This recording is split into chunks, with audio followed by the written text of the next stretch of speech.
ഈ മഴക്കാലത്ത് ഞങ്ങളെല്ലാവരും കൂടി കുടുംബമായിട്ട് പഴനിയിലേക്കൊരു യാത്ര പോയി. അപ്പോൾ വൺ സൈഡ് ഏകദേശം 246 സംതിങ് കിലോമീറ്റർ ഉണ്ടായി. 2 വശത്തേക്കും ഞാൻ തന്നെയാണ് ഓടിച്ചത്. ഞങ്ങൾ ചെറുപ്പം മുതലേ പോകുന്നൊരു സ്ഥിരം സ്ഥലമാണ് ഈ പഴനി. ഇവിടെ കേരളത്തിൽ മൊത്തം മഴക്കാർക്ക് ആയിരുന്നെങ്കിലും ഈ കേരളം കഴിഞ്ഞപ്പോഴത്തേക്കും പിന്നെ അങ്ങോട്ട് ഒരു ഡ്രൈ ഏരിയ മൊത്തം.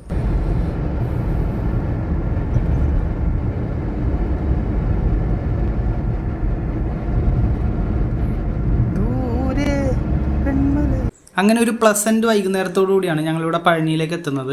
ഞങ്ങളിവിടെ എപ്പോൾ വന്നാലും ഇവിടുത്തെ ഈ ന്യൂ തിരുപ്പൂർ ലോഡ്ജ് എന്ന് പറഞ്ഞ ലോഡ്ജിലാണ് നിൽക്കുന്നത്. ഇവിടെ തന്നെ നല്ലൊരു അടിപൊളി റെസ്റ്റോറൻ്റ് ഒക്കെ ഉണ്ട്.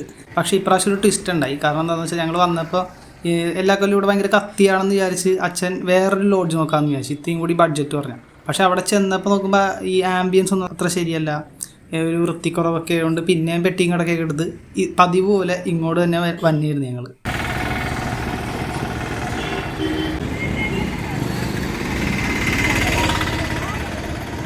അപ്പോൾ അച്ഛനും നന്ദും കൂടി മുമ്പിൽ നടക്കുന്നുണ്ട്. ഞാൻ പുറകെ പോയി. കുറച്ച് കഴിഞ്ഞപ്പോൾ പഴനിമല നമുക്ക് ദൂരെ നിന്ന് ഇങ്ങനെ കാണാം.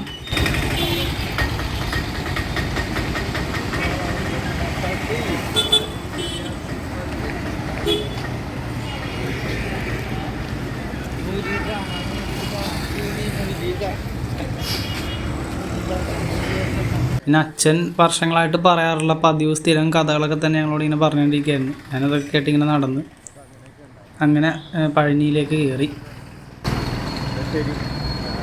അന്ന് മേടിച്ച് നിർത്തി, എന്നിട്ട് പിന്നെ കഴിച്ചില്ല. പിന്നെ കഴിഞ്ഞിട്ടാണ് പോയി. ശരിക്കും പറഞ്ഞാൽ അന്ന് പോകാൻ അതെല്ലാവരും നിർത്തി എടുത്തിട്ട് അടിച്ചടിച്ചിട്ട് നല്ല വേദനയിൽ പോയി. എല്ലാ കാലത്തും ബസ്സിനാ ട്രെയിനിൻ്റെ ഒരു കോട്ടേജാണ്. എൻ്റെ പൊന്നെ നമുക്ക് നമ്മ പഴനി നമ്മ നോക്കരുത്. വന്നിട്ട് ഇത് മേടിച്ച്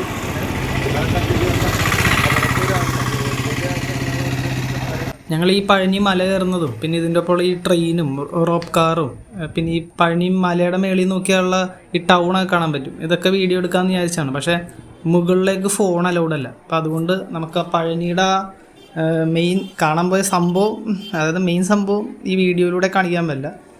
അപ്പോൾ അതുകൊണ്ട് ഈ ട്രാവൽ എക്സ്പീരിയൻസ് മാത്രം, അതായത് ആ ചുറ്റുപാടും ഉള്ള ലൈഫ് ഉള്ളത് കൊണ്ട് ഓണം പോലെ കാണിക്കാമെന്ന് വിചാരിച്ചു.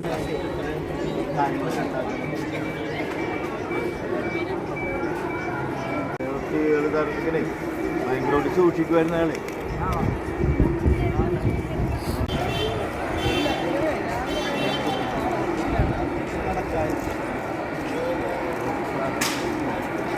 ഏതായാലും അടുത്ത ദിവസം ആയപ്പോഴത്തേക്കും ഞങ്ങൾ തിരിച്ച് യാത്ര തിരിച്ച് പതിവ് പോലെ ഈ പാലക്കാട് വഴി കുതിരാൻ തുരങ്കത്തിലൂടെ അങ്ങനെ തിരിച്ച് എറണാകുളത്തേക്ക് പോയി.